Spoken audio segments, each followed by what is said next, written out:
24-16. But, Mo, it was certainly a lot tougher than a lot of people expected.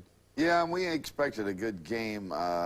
I'm really happy, Jim, to be out there with a win, to be honest with you. I know it was a good Indiana team. Right. Maybe that's the thing that happened on Saturday is a lot of people underestimated Indiana. They're a pretty darn good football team, both sides of the ball. Right, I think that, and I think the fact that everybody said, well, can you get up the 5th straight week? The kids started believing that, and I kept telling them, hey, you can get up if you want to get up. It's just it's a mental thing, and I know we've had some tough games, but Indiana's a much better football team, and they're getting better each and every week. So they're going to be a problem down the road for some other teams in the Big Ten, probably, because they are getting better.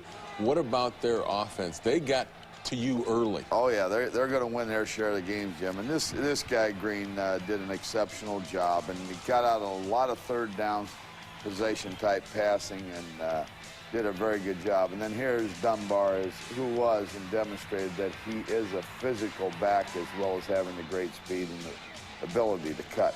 The third down conversions in the first half by them were unbelievable. Well, like here, 3rd and 17, you don't like this. 3rd and 17, they get 20-some yards. Now they come back. Here's a big play for us by Brian Townsend, which forces them to kick a field goal. Their kicker was very accurate today in the field goal department. In fact, we were 1 for 3, and he was 3 for 3. And that's a big difference, too. You have to have the ability to hit those. And they got a complete offense, believe me. 3-0, and then you come back and start to make some things happen. But you had to go to the air. They were trying to take the run away, weren't they? They took the run away, and we had to mix it up a little bit.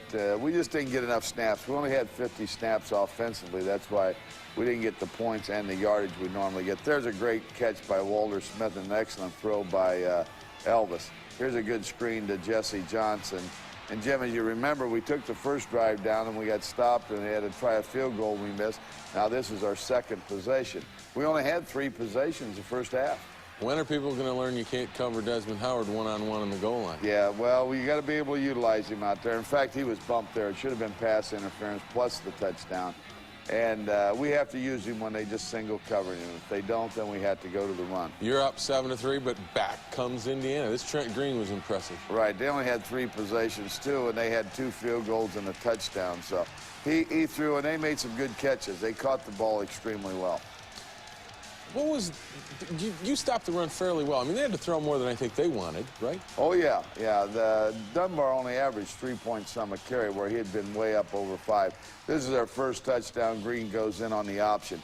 But he had 30-some carries, and I think he had a total of 116 yards. You know, we like the idea you aren't going to get more than 100 yards. Here's Jesse Johnson getting loose on the counter and picking up a big gain. They're up 10-7 at this point, and this is your drive to come back. And this is nice to see that your kids responded.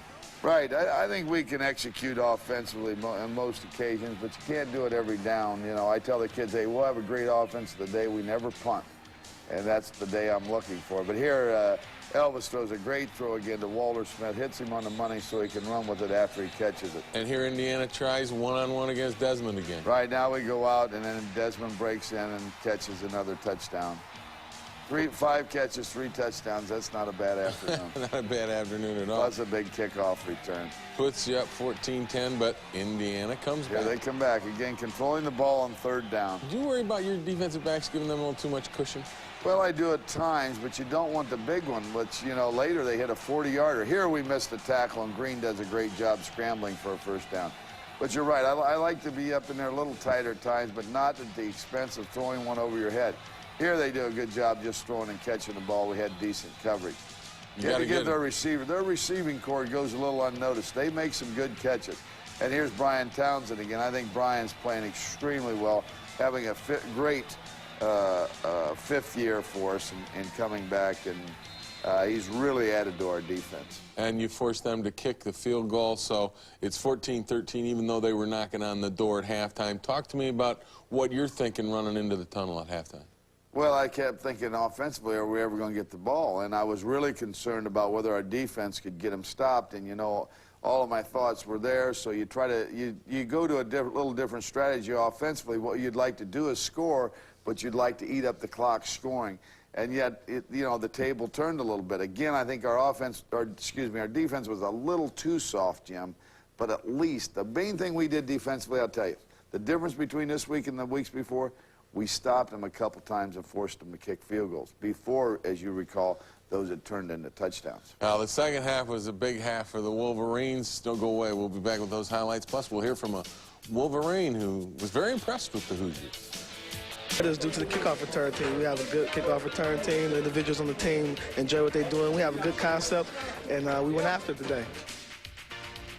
And when Desmond Howard goes after it, usually he gets it. 3 touchdowns, 141 yards total. That's not a bad day for Desmond, but I think it helps that concept he's referring to as the guy running the ball. But our kids do fairly well on the kickoffs. We get a lot of great field position because a lot of times, Jim, they won't kick the ball deep. right. Your biggest key, though, in the second half had to be coming out and saying, defensively, we got to stop these guys from possessing the ball. Defensively, we played a lot better. And that was the big thing. And they still possess the ball a little too long. Here we have a good play by Hutch. He's coming in there and he's making the thing hustle, and we break this one up, and it's a good play in there by Anderson coming over. We might mention, too, that beginning shot, 100,000 fans, 100 straight game. Not bad support for your Wolverines. No, that isn't. No, that's great. When you get 100 games of 100,000, that's a lot of people. Here you show that Mark Mealy is coming in the game for an injured Steve Everett. You know, we lost Everett and we lost Bernie Leggett, our fullback, which takes a little bit of a toll on you. But Carlson's field goal there was very, very important. And there wasn't much happening in the third period. In the fourth period, they get rolling again, and Green again comes back and throwing the ball well. 3rd and 14, and they're still converting. Yeah, here's 3rd and 14, and they hit the one downside. That's why you don't want too much coverage out of your secondary. There's a great example. You can't give a 42-yard pass. Now, this is great pursuit. And here's a great back being thrown for a loss of 5-6 yards or so. The biggest thing the Michigan defense did, wouldn't let Dunbar outside. Jim, as much as you get frustrated on the passing, and believe me, I do too, because it makes me mad I can't get our offense on the field. But when you understand one thing, they don't rush the ball. They have a hard time winning. And then you get a play like this out of Desmond. There's some good blocks going on there. Right down the bottom of your screen here, you'll see a great block right there by Walter Smith. Runs over a guy. If Desmond has a half step, he's going to go all the way. He gets Big caught, play. but even Desmond said that was the biggest play of the game. Certainly, after they get to within 1 point, you needed something to happen, and Desmond got it done. Right. It was one of them. And here, Jesse, we get him in for a first down, and big play on there, getting in towards the goal line. Then we come back, and there's pass interference, and had a little mix-up on the officiating here, and they weren't going to give us a first down. Then finally, we did get the first down. Then we come back, ran. Then we tried this play here, and there's Desmond's great catch. That's a great catch right there. And Elvis had to throw it high because of the coverage, and he went up and he made an excellent catch there. Third time, though, they put one guy on Desmond, and Desmond makes the catch, Right. makes him pay for it. Now, here's an interesting thing. Their kickoff return, and you know what happened there, Jim? Our kids relaxed. The one guy said, Coach, he was out of bounds. Well, he wasn't out of bounds. He assumed that he was. And now they get the great field position again. Now they're going to get back down here and start knocking on our door. And that was a huge play because it gives them good field position, and they're able to move the ball down. They're just down 8, too, so Right. this is still a ball game. They can score a touchdown, kick a field goal, and we're tied up. Now, this is one of Dunbar's times where we shouldn't have let him out. One of his better runs today. But again, they didn't get the touchdown. Here they come back with the option play. We do a good job stuffing them on the option play. Then they come back and try the ball inside with the fullback. Buster Stanley gets this play. Here, Eric Anderson does the job. Eric Anderson was very good. Drove up in there. Now, Jim, we got to get a first down in their heavy defense. I don't want to throw the ball because you're going to stop the clock if you do. And we don't get a first down, so we had a punt. Again, our defense had to come back in. Here's a great play by Pat Maloney here, breaking up a pass. If you got that other hand up there, Pat may have intercepted it, but that's a fine play. That was on 3rd down, and then obviously they go for it on 4th and 10 here, and we get them stopped. Well, they get it to Dunbar, and Alfie Birch comes up and makes a great play. Right. Alfie's got good speed, and that helped him in that case because Dunbar can run, and of course it was a big win. There wasn't any question about it. Under the circumstances, I'm very proud of the team. I'm still concerned about some of our players and a couple injuries we have now, but we had to put it together. At this point in the season, you look at this ball club where it's been. You had the 5 early games that everybody was saying were monsters.